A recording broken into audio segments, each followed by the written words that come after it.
Red Mars is the first in a trilogy of books by Kim Stanley Robinson. The Mars trilogy covers a wide range of topics from terraforming to the colonization of Mars, the Martian revolutions, and the formation of a Martian society. In 2020, the first man on Mars is John Boone, who's also a member of the first 100, a colony sent to Mars aboard an interplanetary spacecraft called the Ares in 2026. The colonists are largely made up of Russians and Americans, as this is a joint mission. On the trip out, there's a debate between Saxafrade Russell and Anne Claiborne. Sax wants to terraform Mars, while Anne wants to preserve it. Also during the trip, Maya Toitovna and Frank Chalmers, essentially the leaders of the Russian and American contingents, get together and then break up, and then Maya gets together with John, essentially deepening the rivalry between John and Frank. The book actually opens with Frank manipulating the tensions of different groups during a celebration on Mars several years later, which leads to a domino effect which leads to John being assassinated. Hiroko Ai, a Japanese biologist, and her farm team are very mysterious, and at one point on the trip out, Maya thinks she sees a face through a jar in the farm that she doesn't recognise from the first 100, which quickly disappears mysteriously.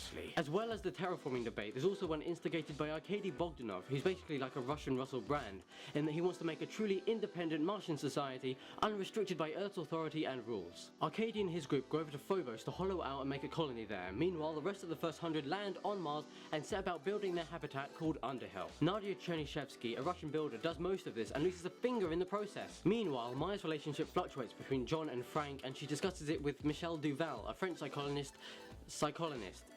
sent with the first 100 to record their actions and mental states. The terraforming of Mars is approved by a fictional organisation on Earth called UNOMA, which stands for United Nations Organization Mars Authority. 5 years later, other colonists begin arriving on Mars, and not long after that, Michel Duval starts experiencing severe psychological problems, which leads to him deserting from the colony with Hiroko and her mysterious farm team to nobody knows where. It turns out that they've become a sort of cult in secret, worshipping a new Martian belief system called Viriditas, which is dedicated to the appreciation and furthering of life on Mars and the universe, and also they've been eating soil and making a lot of babies. More and more colonists begin arriving on Mars until Mars is a colony no longer, but a mini civilization with tents and roads and towns and cities. Sax and Hiroko's pro-life / terraforming stance becomes known as the green position, whereas Anne's reds commit acts of sabotage against the terraforming operations. Meanwhile, on Earth, UNOMA's power erodes while transnational corporations known as transnats get ever more powerful and tighten their grip over Martian affairs by spending billions and billions of dollars on the terraforming process and on building infrastructure. The changes to the Martian atmosphere trigger a global dust storm which lasts for 3 years.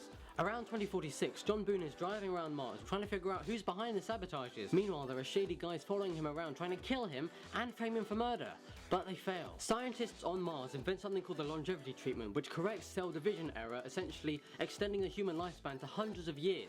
Meanwhile, on Earth, the transnationals become increasingly more powerful. Population growth and the unequal distribution of the longevity treatment incites violence and conflict and just general anger. Just before everything goes to shit on Mars as well, John stages a celebration on Olympus Mons to celebrate the end of the Great Storm and the burning up in the atmosphere of a giant water ice asteroid as part of the terraforming process. And also we meet a dude called the Coyote, also known as the Stowaway, who was the face that Maya saw in the Ares on the journey out. Then we reach the point that the book actually started with, the indirect assassination of John Boone by his rival Frank Chalmers. And soon after that, Frank and Maya get back together.